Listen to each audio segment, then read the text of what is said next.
show. Later on, after the 10 o'clock news, we'll meet Krista Moon. She has an organization called Mish Women.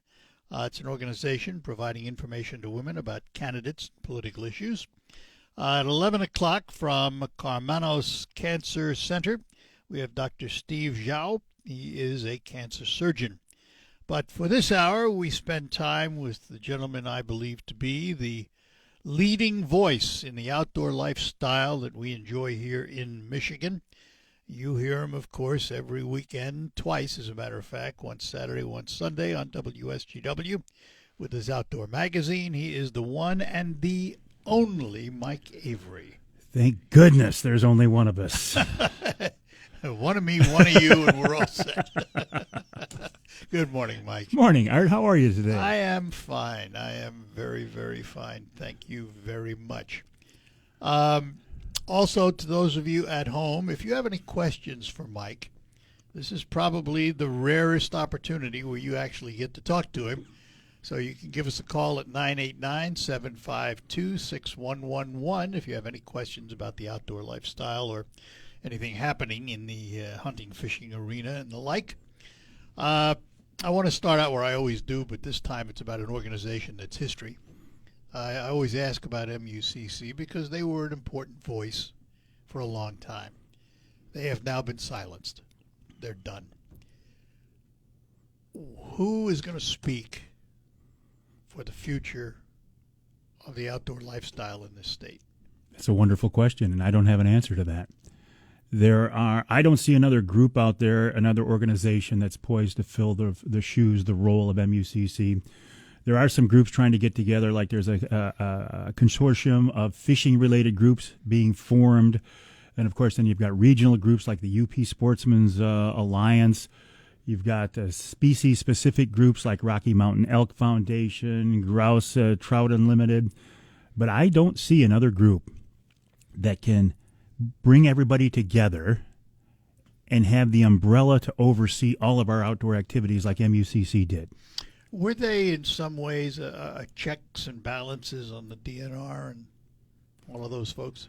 I think so. I think they were our voice, our being the people's outdoorsmen voice. and women, Yeah. to the legislature, to the NRC, and to the DNR. So who's going to speak for us now? We saw at a recent NRC meeting, two of them, in fact, that there were many hunters there pushing for example, the $1 rule that was passed. So it's not like we don't have a voice. We still do, but it's a voice coming through individuals now rather than a group like MUCC. At one time, MUCC was the biggest outdoorsman, hate to use that term, group in the country. They had more members than any other conservation group in the country. So, I mean, it begs the question, where did it go Right, wrong? right. The business model was based on membership, and people aren't joining anymore. And their membership rate was so low, I think it was something like $35 a year. Yeah, it was very inexpensive. Crazy. Yeah. And they didn't change with the times.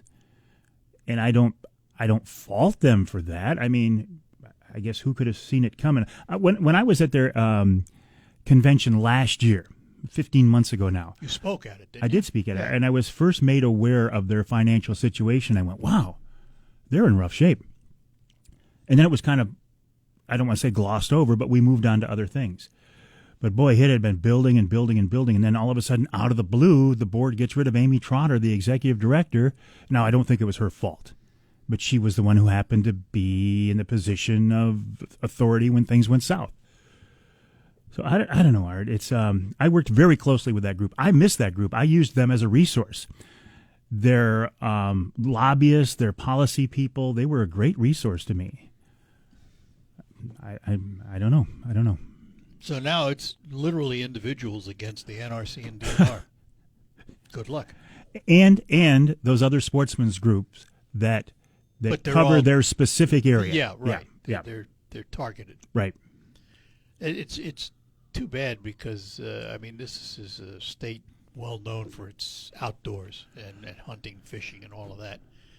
And I think that the people of the state need to have a consolidated voice in Lansing that, you know, kind of prevents some of the things from happening that we've seen happen over the years. Can I give you a good example of that? The House Bills 5801 and 5802, the commercial fishing bills. The last time these were brought up, MUCC was one of the groups at the forefront of knocking them back down. Well, they've come back up now, and there's no MUCC to fight them. So that's a great example of why we need an MUCC. Now, the fishing groups are fighting it, but again, they don't have the numbers, they don't have the clout that MUCC had. It's just, it's really too bad. It really is. And the reality is, it would be a very, very expensive project to go out. I mean, I kidded you the other day. I said there ought to be a Mike Avery Conservation Club that fills the bill. But realistically, while I truly believe you could do it with your name around the state, that's a project that nobody wants to tackle anymore, is it? Not from scratch. Even if I was 30 years younger, I wouldn't get involved in that. That is too big of a job. I mean, it took MUCC 89 years to get to the point where they were, to develop the context, the policies, the clout, the ins, the political acuteness that they had. Yeah, probably 89 days to lose it all. Just about right, Art. Just about. That's very interesting. You're right on there. Too bad. Yeah. It really is a shame. It's a shame for all of us who have loved the outdoor experience. Absolutely. You met those people. You saw what good, solid, dedicated people they were. Yeah. Great cause. Yeah. Knew what they were doing. But they knew what they were doing from a policy position. The business model was the failure. Right. No doubt. And you have to have it to survive. I mean, it's nice to have all the great traits and all the great things, but if you don't have the money, can't keep the doors open. Can't keep the doors open. It's too bad. It really is. Well, you wanted to see if any progress had been made, and I kind of knew the answer anyway. But Nothing. But you did mention the $1. Where did that end up? It was approved. NRC approved that. They approved the $1 rule. So how does that rule operate? It is, those that don't know. Starting in 2020, currently in Michigan, you are allowed to legally take $2. And there were some hunters in the state who thought that was too many, that we should knock it back to $1, so hunters, in theory, would be more selective with the age of the buck that they harvest, and so we wouldn't get people shooting the small 1.5-year-old bucks. They'd wait and shoot the bigger bucks, and the quality of our deer would improve across the state. And we also, correct me if I'm wrong, not being a hunter, but did I also understand that we're overrun with does? We are. And I whether I agree with the $1 or not doesn't matter. I do have to say I respect those hunters who came out in force and lobbied for it and got the NRC to do what they wanted. We have to get involved, and they got involved. But if you go back to the premise of the original problem of we have too many deer and we need to harvest more does, does this address that? No. I don't think so. No. But yeah, we have too many does. All right, we'll take a break, come back, got a caller waiting. And again, if you'd like to chat with Mike, 989-752-6111. I want to chat with you about potholes. It's another part of Michigan lifestyle, one we can do without. But there are lots of potholes, and you probably hit many of them, and it could impact your car's alignment. Our friends at Quick Lane Freeland are offering you a complimentary alignment check. You just drive in and say, I'd like my alignment checked. They will do it for you and tell you what they find. It's all happening at Quick Lane Freeland. And if you want to know how important alignment is to your driving, I've asked John from Quick Lane Freeland to explain it. If your vehicle's wheels are aligned correctly, it will not pull to the left or to the right when driving. It also prevents improper tread wear, so your tires last longer. A wheel alignment should be checked often because normal steering wear and tear can cause your alignment to go out in addition to potholes and railroad crossings. A correct alignment also reduces rolling resistance on your tires for better fuel mileage. And, of course, all that adds up to safety. And, by the way, if you need new tires because you've hit too many potholes, don't forget that Quick Lane Freeland sells all their new tires at just $5 over cost. And while you're there, Quick Lane Freeland is part of the McDonald Ford complex in Freeland. Take a look at all the new Ford products as well as their pre-owned lot.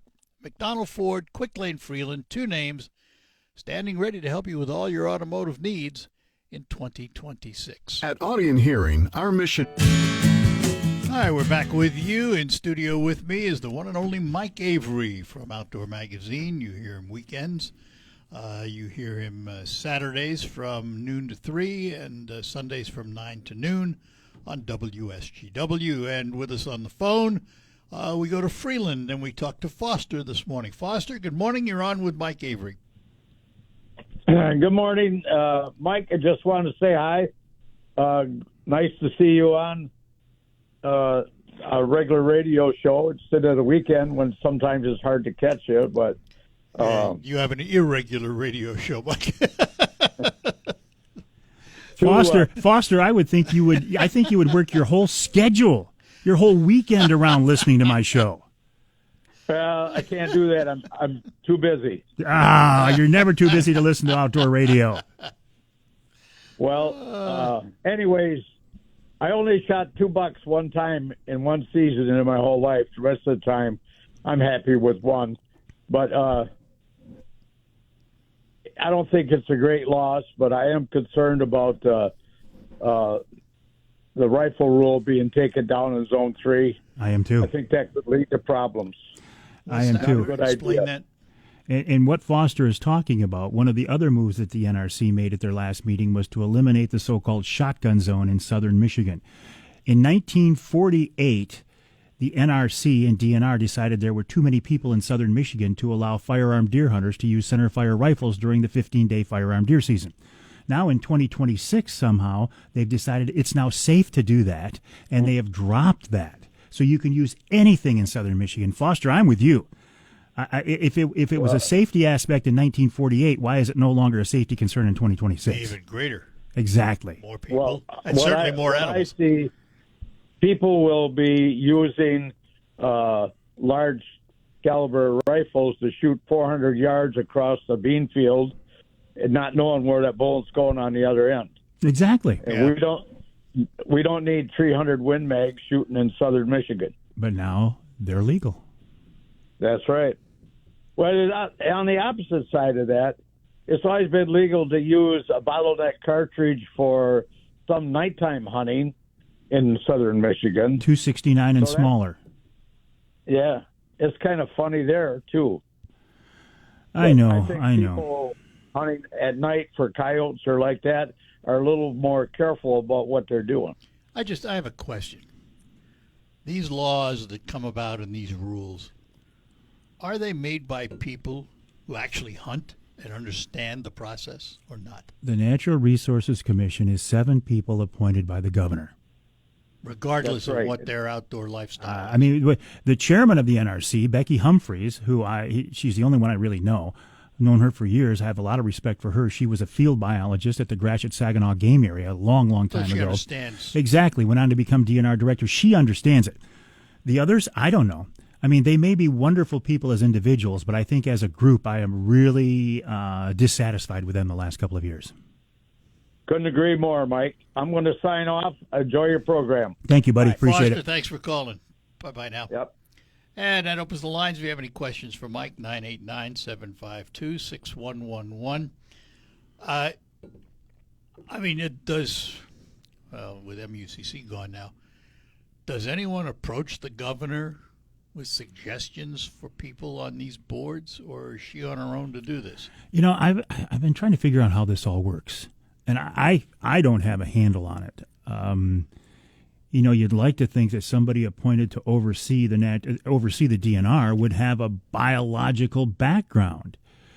I was talking off the record with a certain person who is in a certain state department who is responsible for wildlife management. And I said, when you retire, I would love to have an off-the-record conversation with you about what it's like to be, as a professional wildlife manager, to be governed by political appointees. And that person said, yeah, it would be an interesting talk. It gives you an idea. Yeah. Gives you an idea.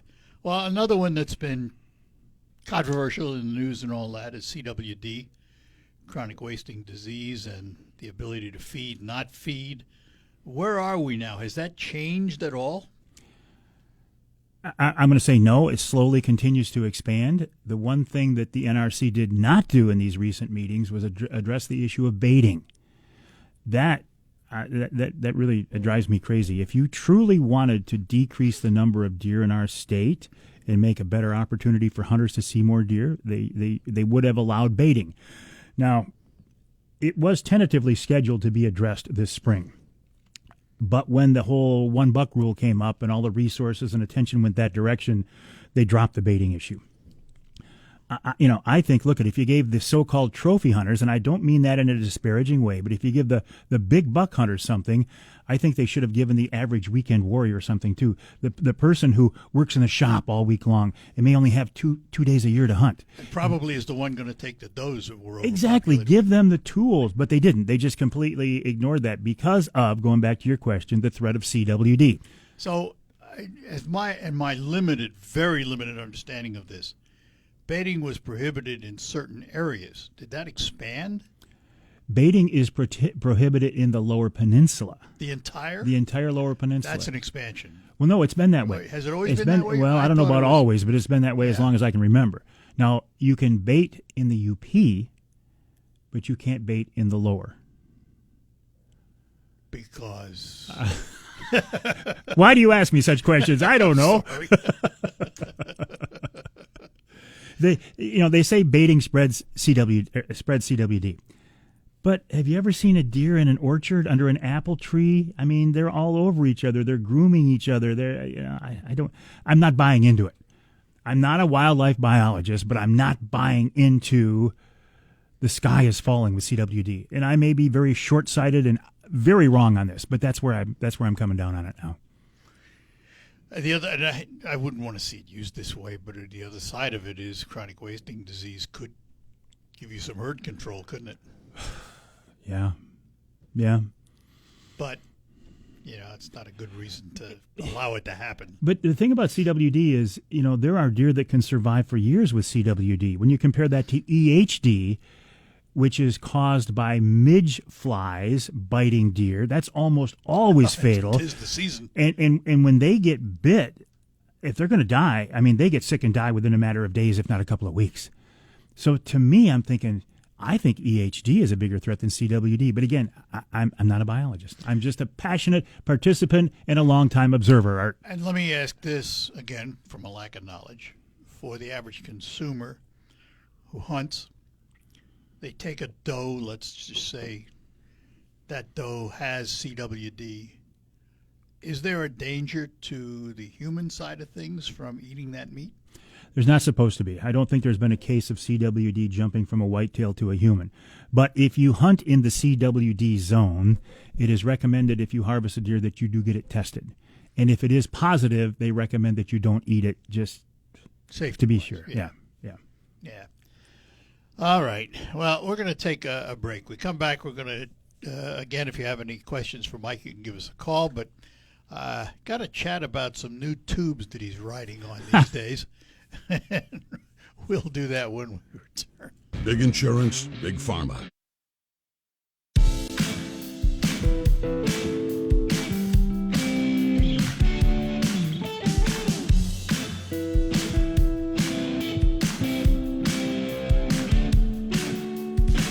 Back with you in studio with me is the one and only Mike Avery, who, on a good day in skinny water, you might find him out on Saginaw Bay in an angler quest. And you got a new one.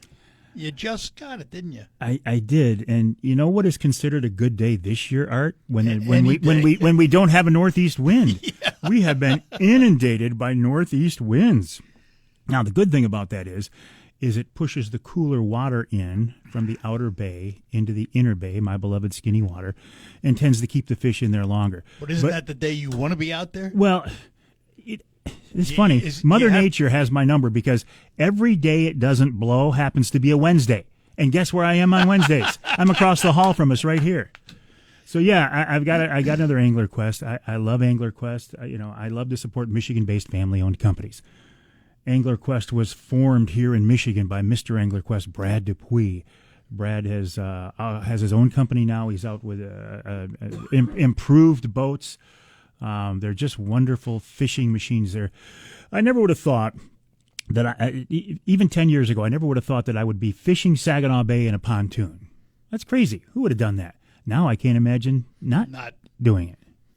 well. They ride well. Oh, yeah, They're spacious. lots of room. Lots of room. Lots of storage. Yeah, As I saw the other day, you did a Wednesday Night Live on your new one. yeah. Just walking through at the dock because it was blowing too hard to go fishing that night. So you've had this boat now, what, a couple of weeks? I've had it a couple of weeks. Been on the water with it one time, Art. One time. Between Mother Nature and some family things going on right now, my time has been limited. But I'm looking at Sunday. I'm looking at Sunday, thinking, boy, that looks pretty good. If I can get out, I'm going to do it. So explain for the novice in me why you can't go out in the northeast wind, or why you don't want to go. Well, yeah, you could go out in a light northeast wind, but the thing about Saginaw Bay, if you look at the orientation of it, the way it opens up, it points out to deep water looking to the northeast. So if you get a northeast wind, there's nothing to stop it. It comes down through across all that water, and it builds and builds and builds, and then when it gets into the inner bay, it just creates a lot of waves, a lot of chop. We can take a pretty good southwest wind on Saginaw Bay because we're protected. Right. When it switches around to the northeast, it doesn't take much to make it nasty. Yeah, you don't want to be out there when it's nasty. You sometimes you'll get trapped out there. You'll be surprised, but it's not something I want to go out intentionally and submit myself and my crew to. All right, Dan and Saginaw, hang on. We'll get to you right after this break here on the Art Lewis Show as we chat with Mike Avery. Gotta go. Back with you on the Art Lewis Show. In studio with me, Mike Avery, and on the phone we have Dan from Saginaw. You're on with Mike. Dan, good morning. Good morning, guys. Morning. I got a few questions for Mike. One's got to do with pheasants, and another one's got to do with Sanford Lake. Okay, start with the pheasants. I never see any pheasants driving around out in the fields or anything like I used to see. And everybody I asked, have you ever seen any roosters or pheasants? And most of them say no. Mm-hmm. Is that really the case, or are we just missing the boat? No, it is the case. The pheasant population in Michigan is not what it used to be. Most people blame farming practices. And you can't blame the farmers for this. They're trying to get the most out of their land that they can. But no longer are we leaving fence rows. No longer are we leaving ditches. And now we're spraying fields, which doesn't allow weeds to come up, which doesn't allow food for the pheasants. There are still some pockets. If you go out in the thumb, you can still find some birds. And there is a program called the Michigan Pheasant Hunting Initiative, which reminds me of the old put and take pheasant hunting, where they go into state game areas the night before and release a bunch of birds. That is gaining in popularity. But if you want to go across Michigan and find wild pheasants, it's a tough job for sure. Is it seasonal?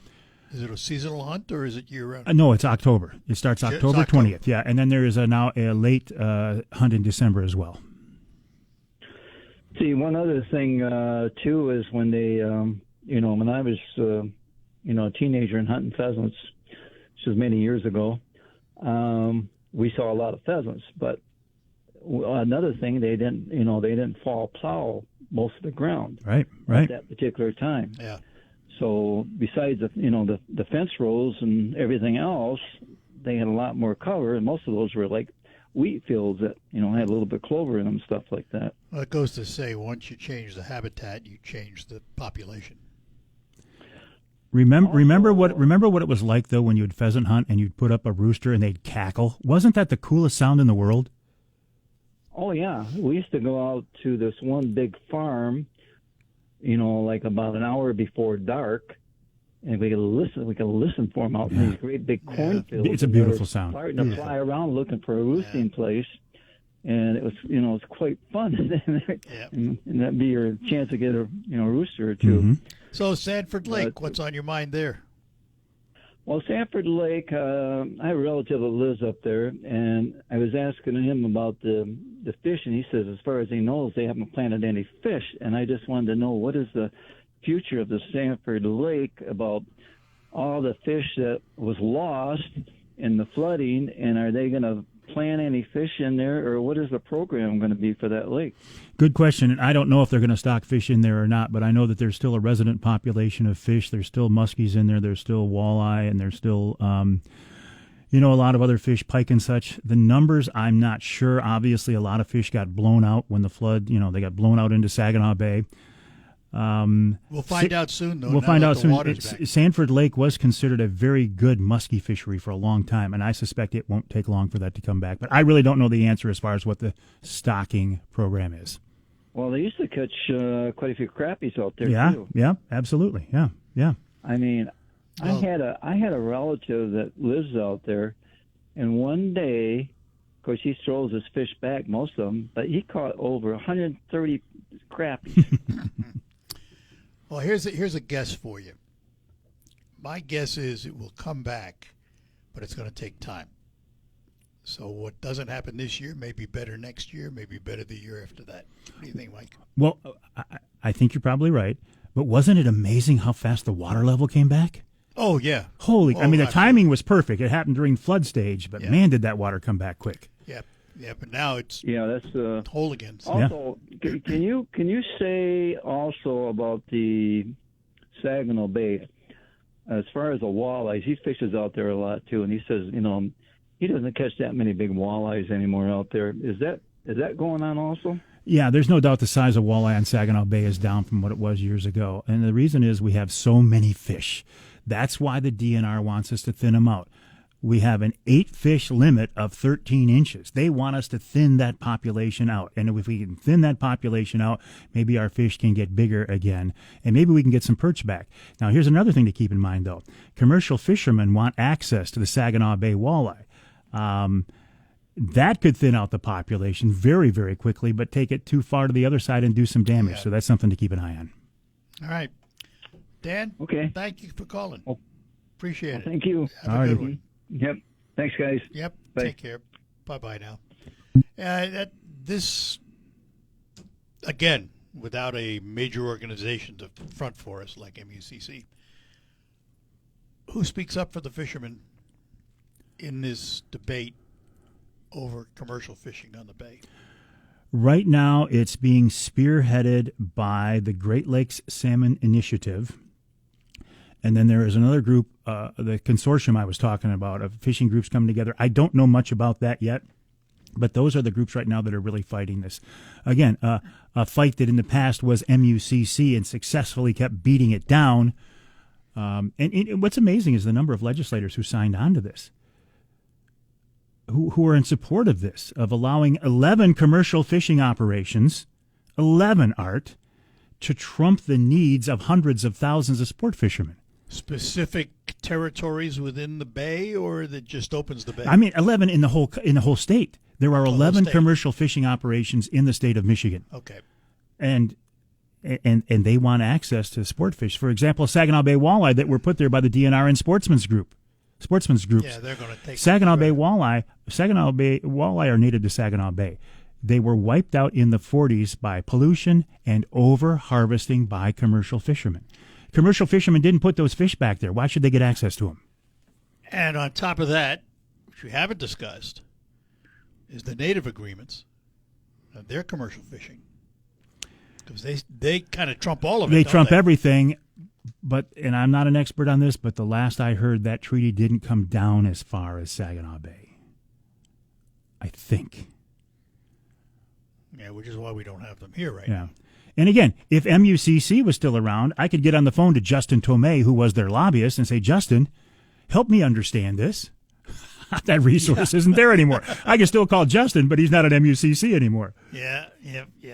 Well, it's going to be interesting. I mean, when does this commercial fishing come up for a vote? I don't know the answer to that. It's been in committee and being bounced around right now. It's like they're getting all their ducks in a row. So I don't know the timetable on it. Okay, speaking of ducks, that's another big hunting industry, if you will, in Michigan. We don't hear too much about that, though. They don't seem to do much about it. They just let it go on, don't they? And Saginaw Bay has a rich history of waterfowl hunting because we're on a flyway right here. Right. Duck hunters are some of the most intense people that I know. Avid. You are not a casual duck hunter. You are either in it with everything you own and everything you believe, or you don't do it. I don't do it because I can't afford another passion like that, another vice, another addiction like that. But the guys I know who are into it are really into it, and they are so good. They can see a flock of birds come in, and they can tell you right away by the wing beat what those birds are at 100 yards or whatever the distance is. I know someone like they're masters. I know someone like that, and he probably puts 100 ducks in his freezer every year. Yeah.